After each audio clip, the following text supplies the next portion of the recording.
দিয়েছেন। আজকে আমার মাম্মি আলু ভেজে দিয়ে চিংড়ি মাছ রান্না করবে। প্রথমে কি দিয়ে দেব চলেন দেখি। আমি আর পাপা আলু ভাজিতে চিংড়ি মাছ অনেক পছন্দ করি। দেখি মাম্মি কিভাবে রান্না করছে। উমা মাম্মি হলুদ মরিচ লবণ দিয়ে মশলাটা সুন্দর করে মেখে নিচ্ছে। মশলাটা হয়ে গেলে সুন্দর করে আলু ভাজি দিয়ে মেখে নেবে। হাতে মাখা আলু রান্না কিন্তু অনেক দারুণ মজা, তো বেশ পছন্দ করি। আপনাদের কাছে কেমন লাগে জানাবেন কমেন্ট করে। দেখুন তো মাম্মি সুন্দর করে মেখে নিচ্ছে। হাতে মাখা কিন্তু অনেক দারুণ মজা হয়ে যায়। তাতে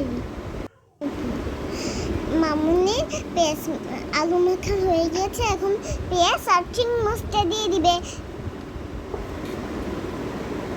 দিয়ে ভালো করে মেখে নিচ্ছে। এবার হলো মাখিয়ে নিল ভালো করে। এরপর এখন হলো আমি সামনে দাঁড়িয়েছি। এরপরে মামুনি সুন্দর করে মেখে নিচ্ছে আর আমি দেখছিলাম। আলুটা সুন্দর করে পানি বের হয়ে গিয়েছে। এবার চিংড়িটা দিয়ে ভালো মতো মেখে নিচ্ছে। চিংড়ি দিয়ে জোরে জোরে মাখা যাবে না, আলতো করে মাখতে হবে। এবার মামুনি এখন চুলে দিয়ে এরপর হলো দেখে দিবে জাস্ট। এরপর হলো মাখিতে মাখিতে আস্তে আস্তে এরপর পানি নিয়েছিলাম আমি, এখন পানি দিয়ে দিবে। চুলা বসে দিয়েছি, পরিমতো পানি দিয়ে এখন রান্না করে নেবে মাখে একটু, কিন্তু জোরে জোরে মাখানো যাবে না।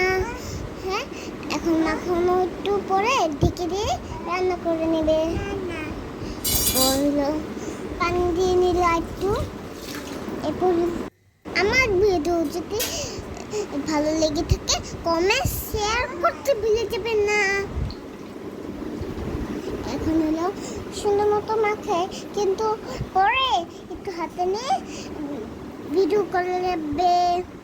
এখন চুলা বসে দিল, এখন চুলাটা জ্বালিয়ে নিল।